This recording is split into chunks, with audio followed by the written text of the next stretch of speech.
Now online. Jerry Jones, 105.3, The Fan. There you go. The voice of Dallas. Taking a page out of Professor Broussard's playbook, handing out grades, bro. You're a fan of the show. That's He your watches bit. the show, Jerry. McCarthy getting surprisingly high marks. Take a listen. I think you're seeing the best of Mike Zimmer. Mike, I don't know how you cannot say that his team has shown that they'll handle adversity and he can get you there. So, yeah, I give them both high grades this year. Okay, Brew, you're the professor here. Do you believe Jerry's bringing McCarthy and Zimmer back?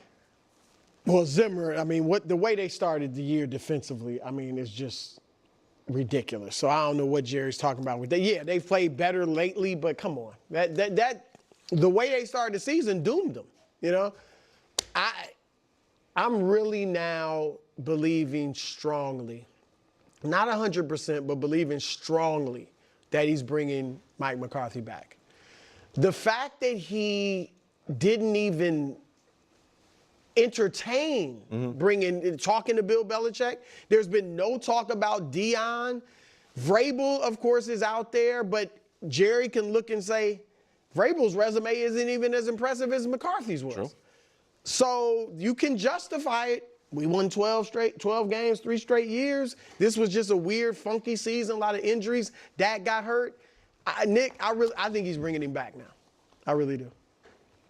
The team that needs to lose the final 3 games of the year more than any other team is the New York Giants. The second pick in that draft is Las Vegas Raiders. And the third pick is the Dallas Cowboys. No, the Giants and Raiders need to do it because they're fighting for the number 1 pick, and with a win, they could fall to 5 or 6.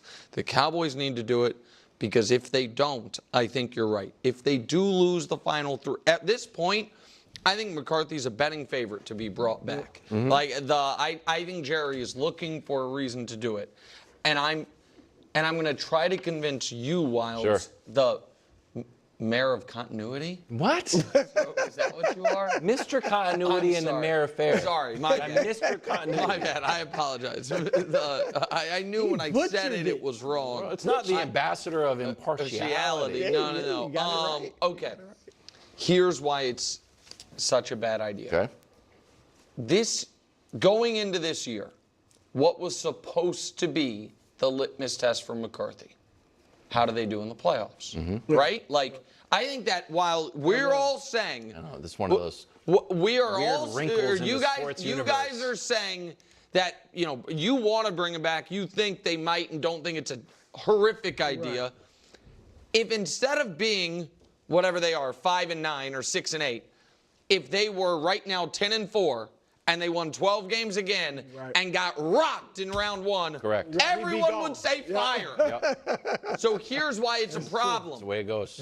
But wait, I'm not done. This year's so bad, it now fully resets the expectations clock. Yeah. And now next year, what's the goal? 12-5. Get back to the playoffs. It's true. Just It's win. a great year. A We 10-7. made the playoffs. Win the division. Look what happened last year. And then if you lose in the playoffs, it's like, well, what'd you expect? Like, look at what last year was.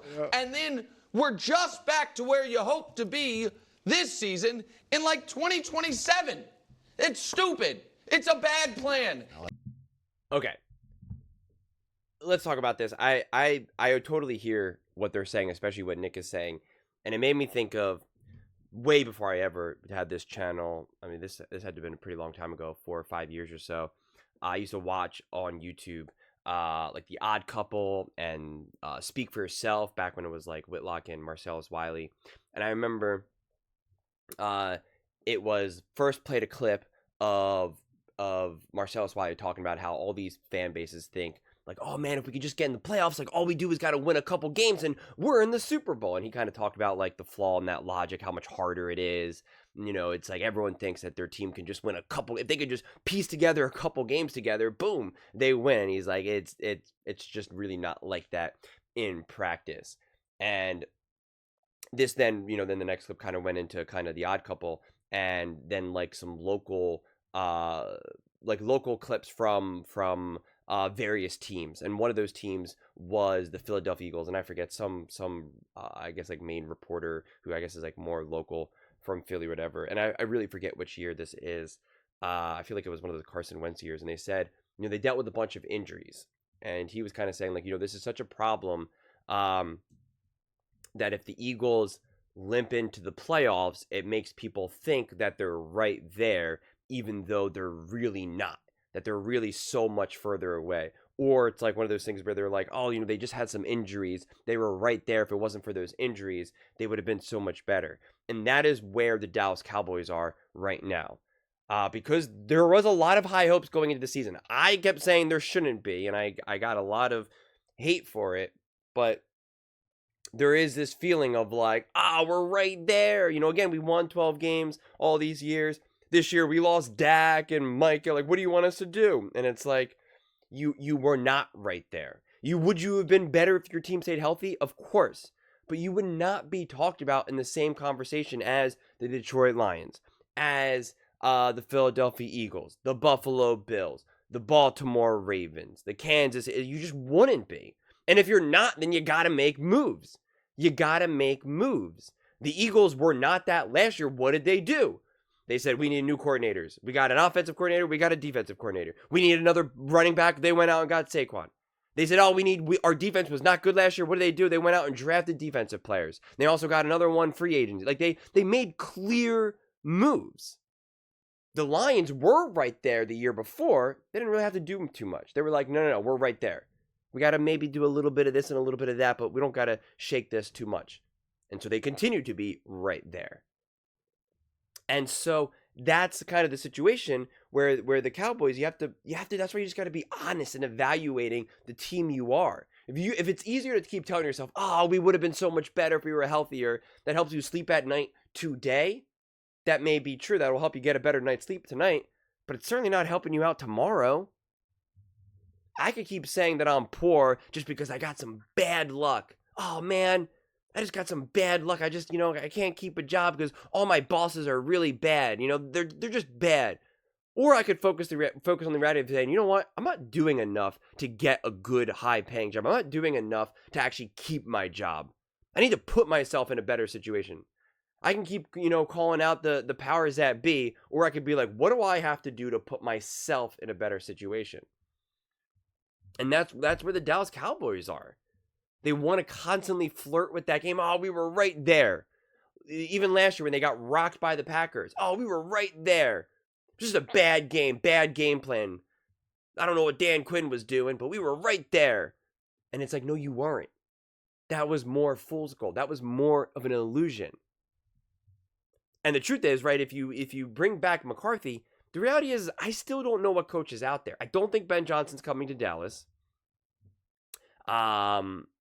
Right, they already said Bill Belichick's obviously not, even if they would even want him. I just don't know who else is out there. I know Vrabel and all of that, but I'm just not so sure that makes this team that much better. Do I think it could maybe improve some of the culture? I do, but I don't know if Jerry Jones will consistently undercut that. I don't know. And that's why we see these more neutral, passive style coaches like a Mike McCarthy be the head coach and Jason Garrett. We know that's, and I don't mean this in a negative way. I really don't, because calling someone a beta male is pretty much like a negative thing to say. But you just have people that bring more alpha energy, and someone like a Garrett and a McCarthy don't bring that like ultra alpha energy. And that's because Jerry Jones wants to, be the alpha. And so he wants the guy who's like, yes, sir, yes, sir, yes, sir. Right? And we know the Bill Belichick's, the Andy Reid's, the Sean Payton's, the Sean McVay's, the Shanahans. They bring more of that alpha energy. And that is not that's not what Jerry Jones wants. And the truth is, Mike McCarthy is a good enough coach that the Dallas Cowboys will always be relevant. They'll always win some games. They'll always have the ability to get to the playoffs and win the playoffs. Win in the playoffs, win the division. And at the end of the day, it's like, as long as you're just doing that, money's good, baby. Money's good. Let's go. And it's just like, and it's easy. Like it's an easy way to run the business. Because you're not trying to shock the world or reinvent the wheel. You're like, you know what? It's pretty cool. I make a ton of money. Yeah, I could maybe technically make even more money, but things are really great. It's easy. It's simple. I know how to make sense of it. Like, Jerry Jones knows how to make sense of working with a Mike McCarthy. He knows it. He's done it for now a really long time, that style of person. He knows it. He loves it. He wants it. That's how he wants to wake up in the morning. He doesn't want to wake up and wrestle with a Bill Belichick, with a Sean Payton, with the McVay, with the Shannon. He doesn't want to do that. And to some degree, I almost don't blame him, because it's significantly harder. It's more stressful. It's not conducive to winning, as we've seen. And again, that's why I just don't know what coach is out there. Like, I don't know. He was talking about Coach Prime. Like, you're gonna bring that to Dallas Cowboys? Like, that doesn't have blow up potential? Come on. I understand what he's done in college and all of that, but like, come on. And that is the problem. Because you're such an iconic brand like the Dallas Cowboys, and there is so much money at stake, there's so much more risk involved going out and getting some of these other coaches that could potentially cause the program, the things to implode and to really unravel. If you're the Jacksonville Jaguars, if you're the Washington Commanders, did I say the Jacksonville Jaguars? I probably already did that. The Carolina Panthers. If you're any of these other lower teams, it's kind of like, okay, so they have another couple bad years. You take a swing. Urban Meyer was obviously not a good decision, but you know what? He took a swing. I don't blame them. They tried something. They're like, hey, this guy's really great in college. Let's see what he does in the pros. And again, it obviously didn't work out, and kudos to them pivoting and not trying to do it too much. But they're like, yeah, whatever. The Raiders making that huge play at Gruden, paying him like, what was it, like $100 million? It was something crazy, like $10 million for like $10 million a year for like 10 years or something. If you remember at the time, that was like, oh my God, I can't believe they just did that. And they're like, yeah. What have we done for the last like decade? We got to do something. Sometimes you got to take that big swing, and it's worth it. But that's not who the Dallas Cowboys are, and in some ways they feel like they can't afford to do that, because their baseline is still so much higher than any of those other teams. So there is a lot more that they can fall. The drop is significantly steeper. And that's why you saw the Eagles, they tried to take a big swing and go out and get Chip Kelly, and they obviously completely changed their offense and the whole thing where, like, everything is just a hurry up, and it was very college style and all of that. And they took that swing, they realized it wasn't working, they quickly abandoned it, and then they went back to like a Doug Peterson, and were like, okay, we can control him. And then when they moved on from Doug Peterson, they went out and got a Sirianni. And then even when that year didn't go too well, when they easily could have moved on, and Bill Belichick was 100% interested in the Eagles, they could have made a play for Harbaugh.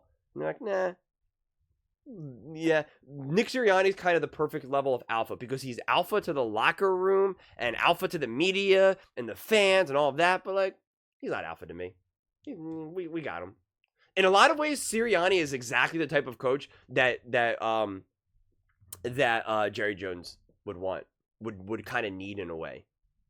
Would absolutely kiss the ring when needed, and would absolutely have his back 1000% in the media, and would be praising him and be saying things like Jerry Jones is the greatest owner in the history of in the NFL.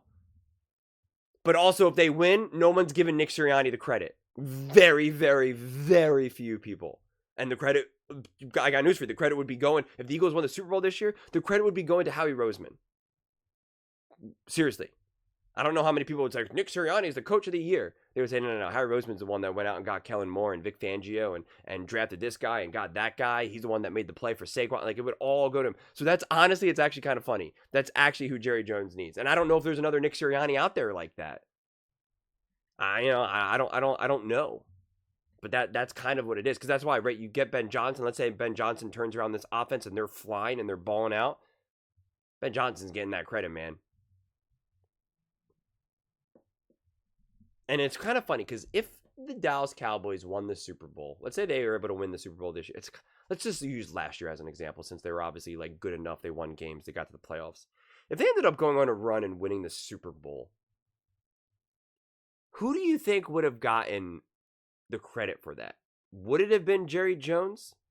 Would it have been Mike McCarthy? Would they have said, "Oh, Mike McCarthy's game plan against Andy Reid and Spat"? Like where would it have gone to Dak? Would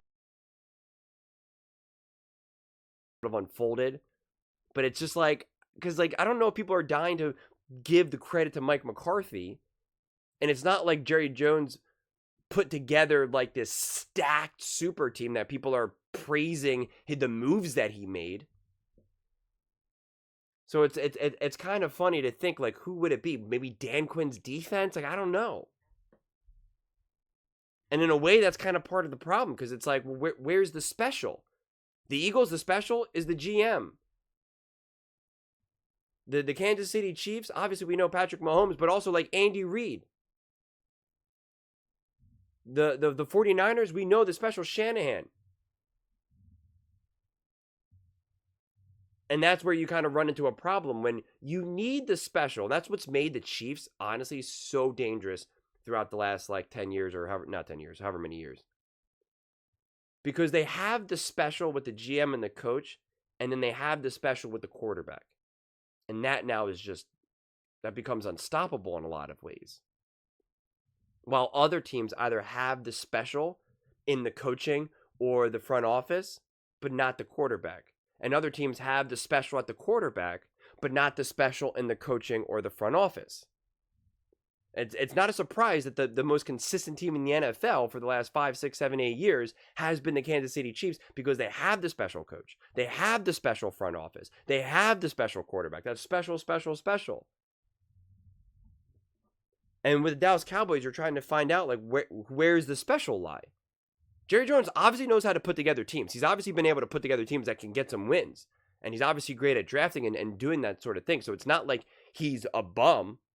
That's always been kind of the conflict with Jerry Jones. It's like you say that he's able to build these teams that can get 12 plus wins a year, but then they lose. And then you want to blame Jerry Jones. And it's kind of like, you know, like that's always kind of the conflict with that.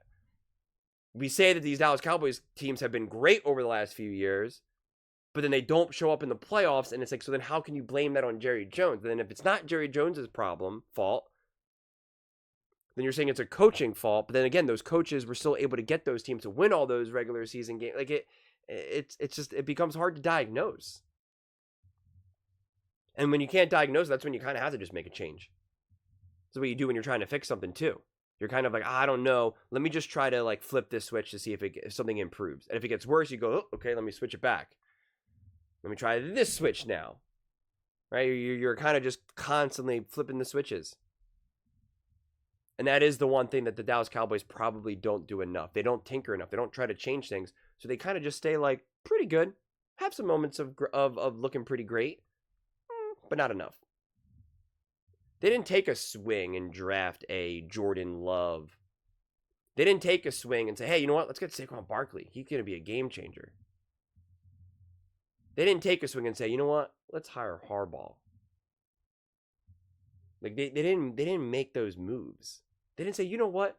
CeeDee Lamb and Amari Cooper. Let's go. They didn't do those things. They what big risk or big chance, big swing have the Dallas Cowboys taken? You really can't name it. You really can't.